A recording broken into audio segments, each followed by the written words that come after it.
Hello, everyone. Welcome to another episode of Pitch Side Nugget. I'm Dasuki Usman. I'm with Opeolua Adebari.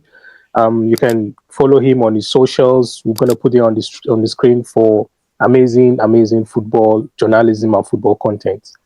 Today, guys, we're going to be looking at Premier League strikers. So I think there's apart from Haaland, I don't think you can really pinpoint a world-class striker in the Premier League. That's why I think I might be wrong, However, we've had, I think, 4 decent strikers that have come to the Premier League, and the spotlight was on them. Trying to see how these guys have fared so far after 25 games. So we have Victor Gyokeres of Arsenal. There is Hugo Ekitike, who plays for Liverpool. Woltemade. Well, the first pronunciation was correct. Woltemade plays for Newcastle.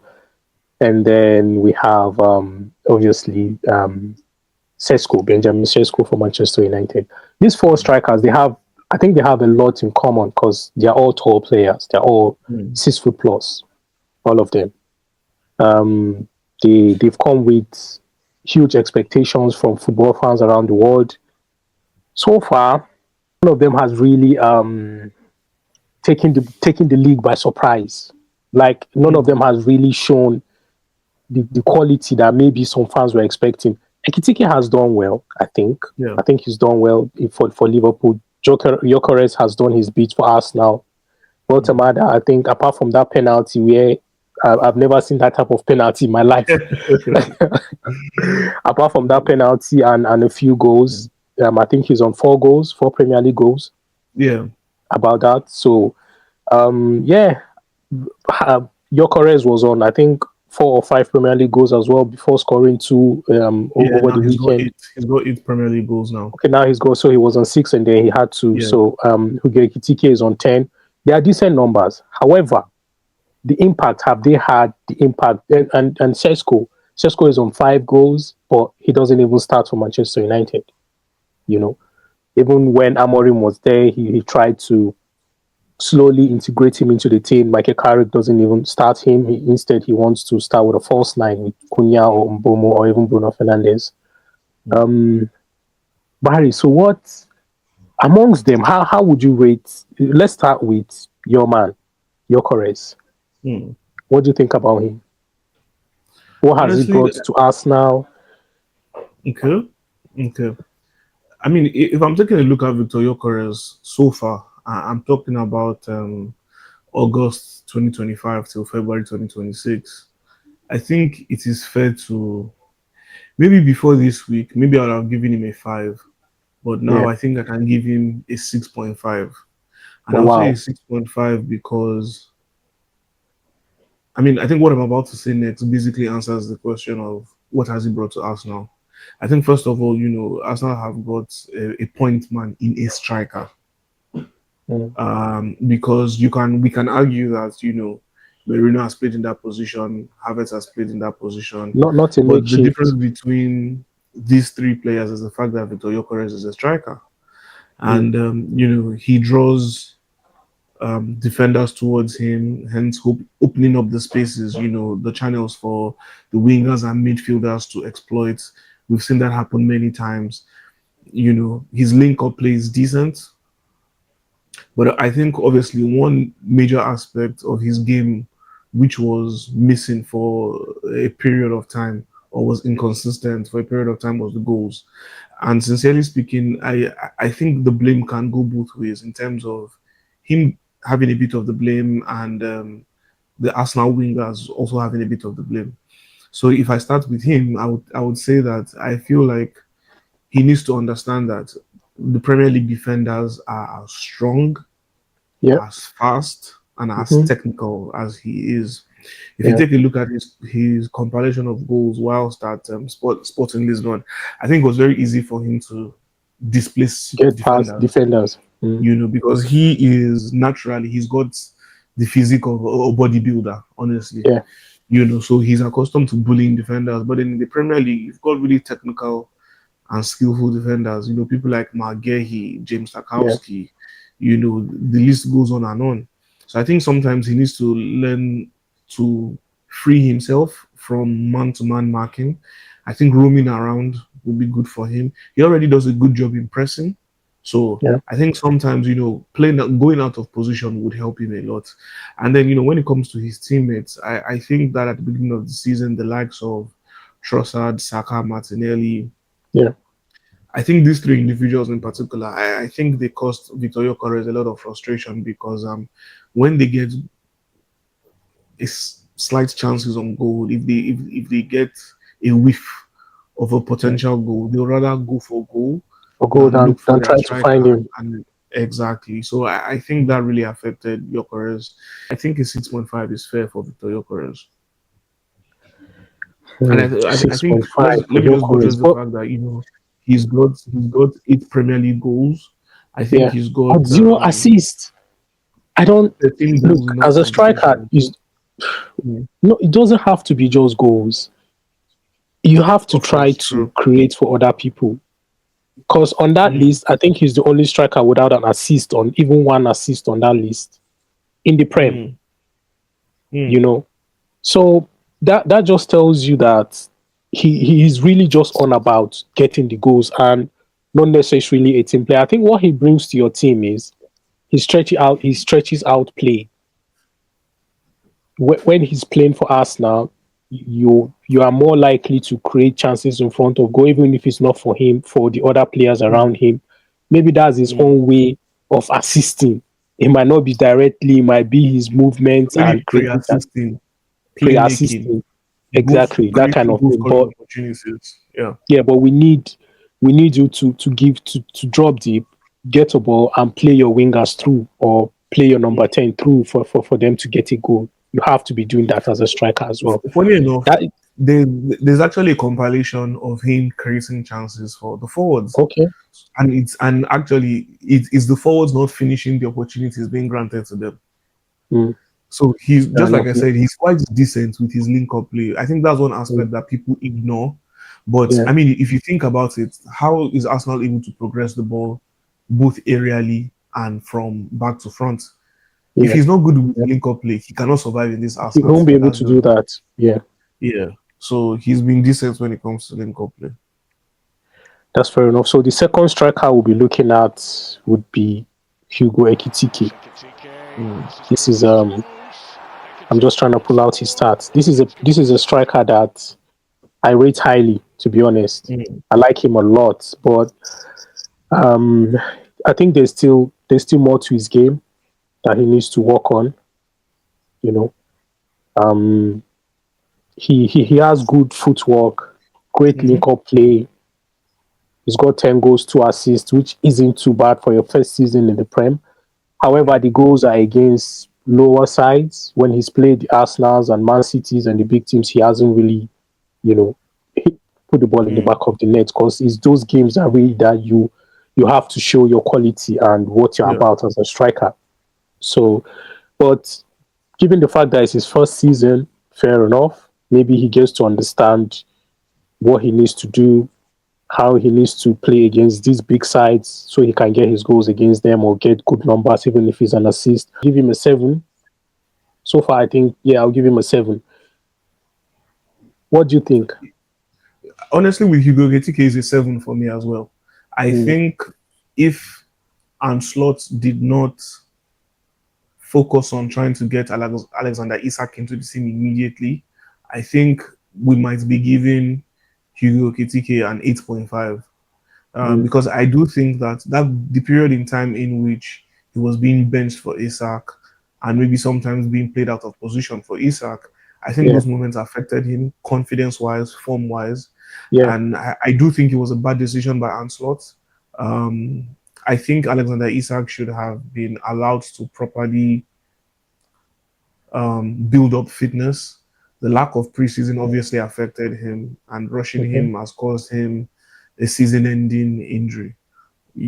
So for me, I think that period in which Isak was around, I think it affected Ekitike. But we've seen the way Ekitike has added value to the Liverpool squad.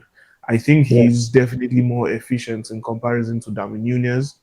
Um, and let's not forget the fact that Ekitike is one of the most expensive strikers on this list that we are considering. I think he's the second most expensive. The most expensive is Nick Woltemade, and Oh, then is it? it's Wow. it's then Hugo They are all Ekitike. 75, 80 million strikers, bro. That's Hugo huge money. Ekitike and Nick Woltemade are within the range of 100 plus million pounds.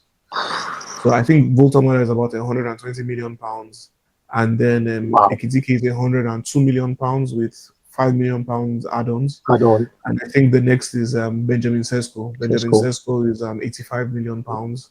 Yeah.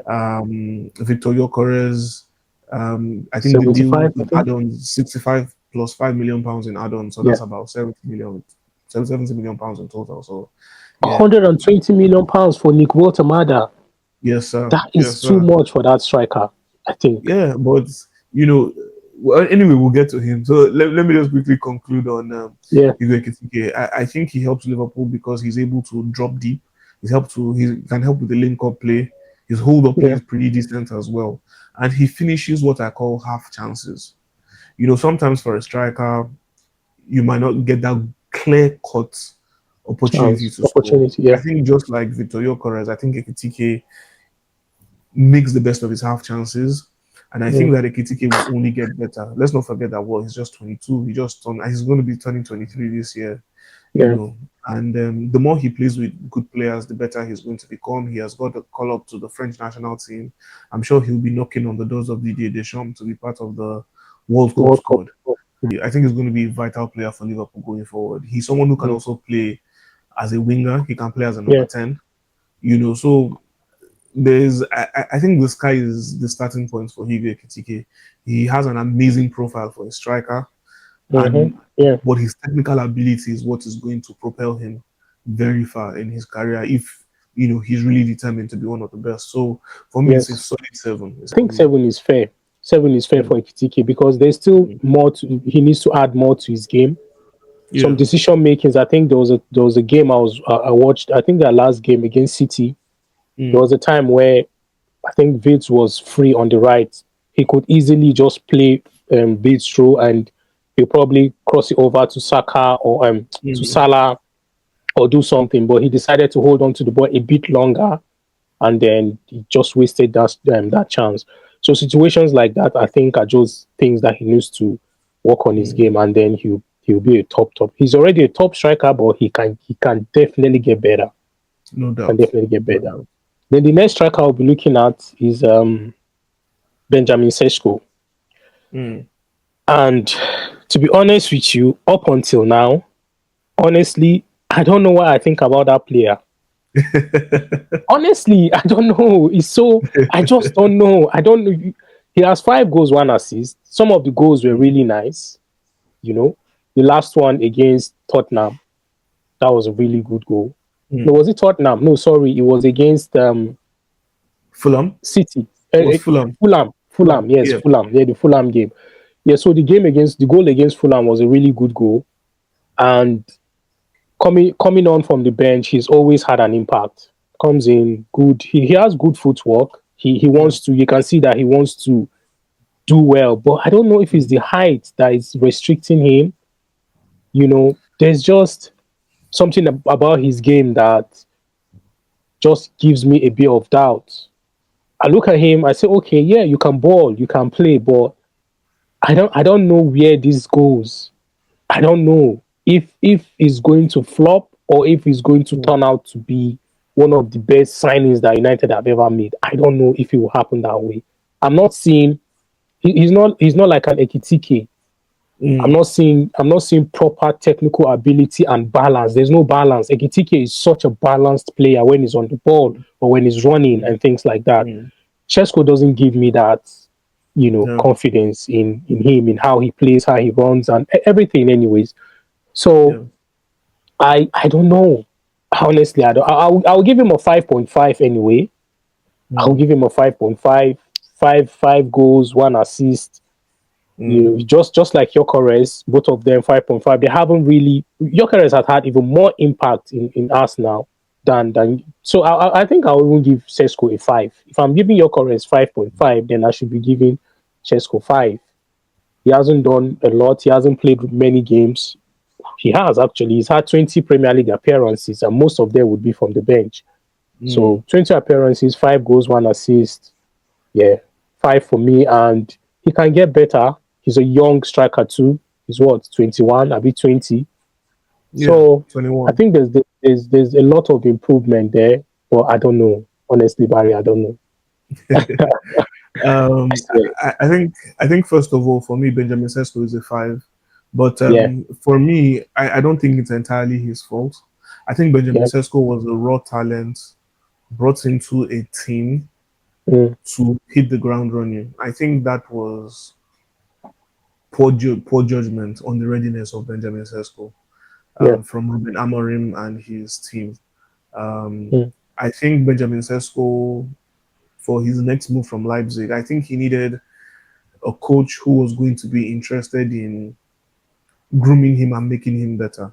And even if the okay. manager in particular that wants him is not the person that can help him, there should be someone in his backroom staff, like a striker specialist that would help Benjamin Sesko. I think Benjamin Sesko is he's a less talented. I see him in the mold of a less talented Zlatan Ibrahimovic, a less I s talented Edin Dzeko. And Yeah. the best Ooh, comparison now, that's a good one. yeah, Thank you for that, yeah, Barry. That's the best way to he, look at him, and I yeah, agree. he's a less talented Mm. Benjamin Edin Dzeko, Edin and Dzeko. I think Yeah, yeah, obviously yeah. I see that too. the closest comparison to Sesko obviously is Ekitike, and we can see the clear difference in terms of the Yeah, technical skills.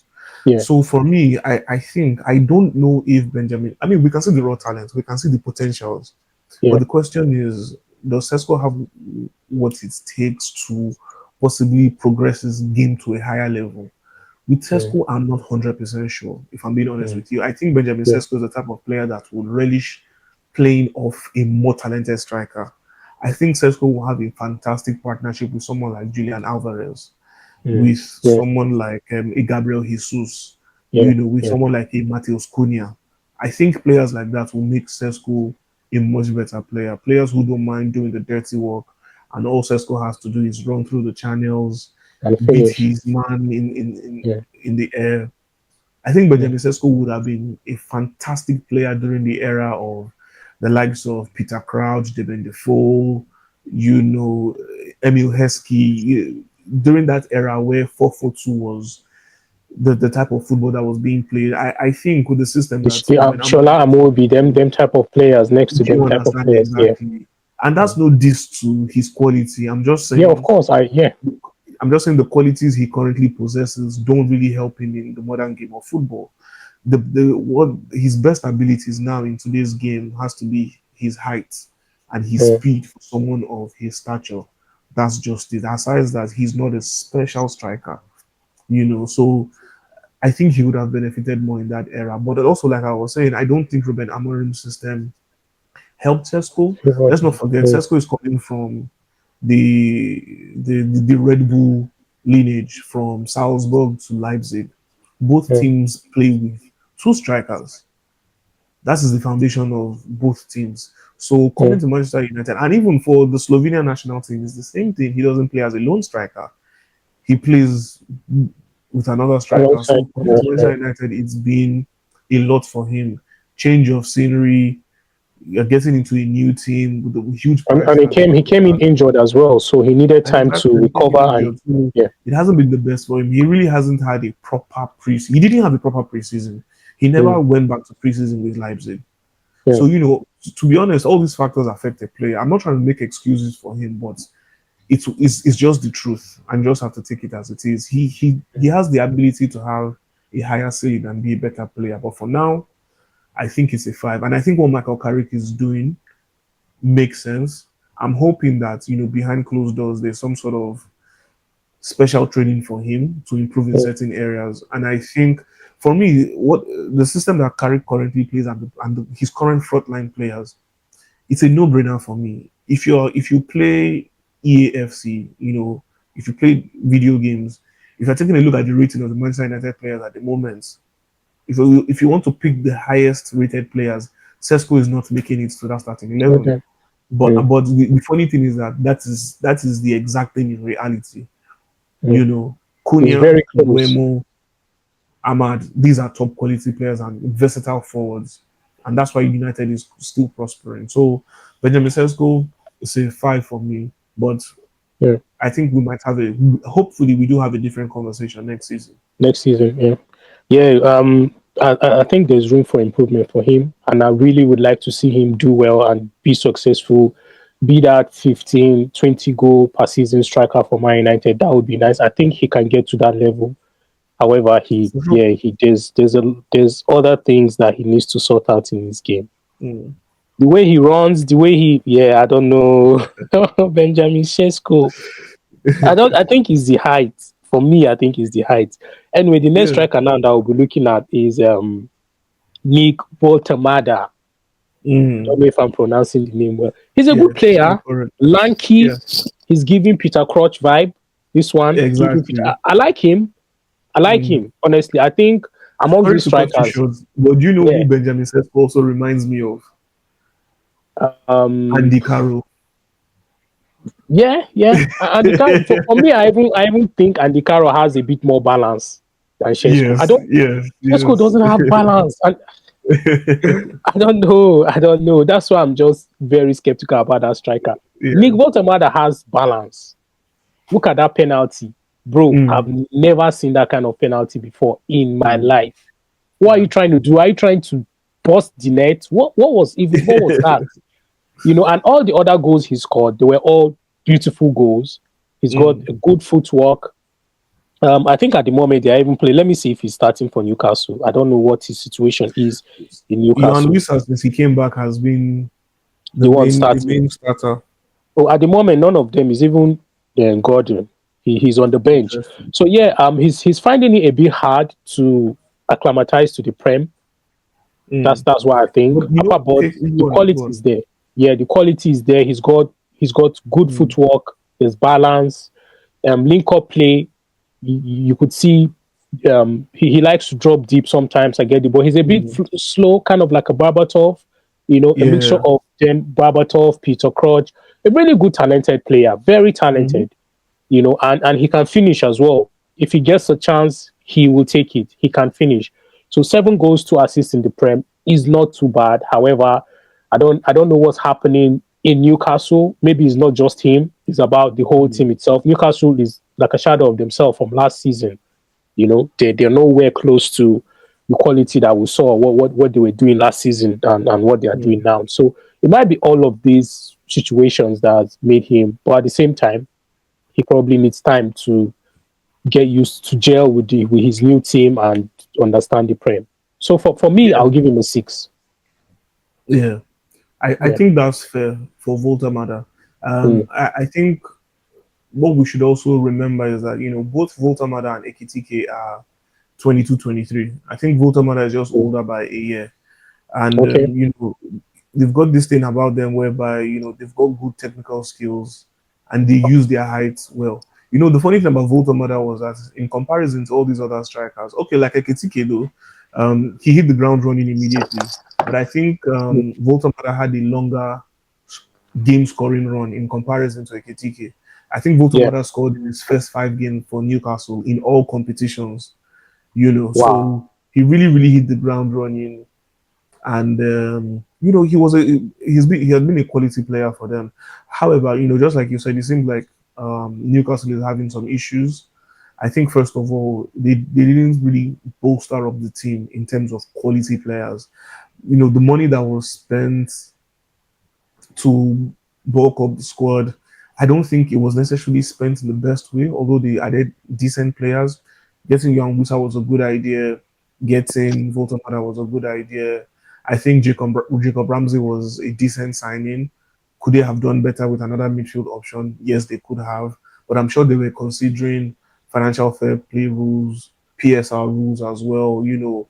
They will consider the homegrown player coefficient. It made sense to buy Jacob Ramsey because he's considered a homegrown talent. So when you're trying to balance, your homegrown players with your foreign players, it made sense for them to go ahead to sign, Jacob Ramsey. But I think they needed more cover in midfield because when you don't have Guimaraes or Tonali in midfield, there's a drop in quality. Joe Willock is not consistent due to injury. Lewis Miley, obviously, he's young, he would make mistakes.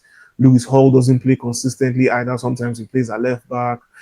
So Eddie Howe has a lot in his hand, but I don't think Eddie Howe would tell me that he was happy with his summer transfer window or his January transfer window because now they've got more injury worries, and then they let go of. I think they let go of some players in January. I mean, they let go of Jamal Lascelles.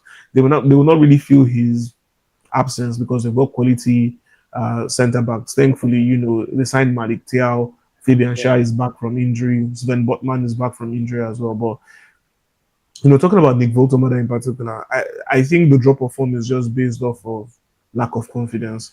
I think when Jan Wissa came in, the fact that Jan Wissa also came in hitting the ground running with, I think, 2 goals in his first 2 appearances, obviously that would have affected Woltemade because he spent some time on the bench.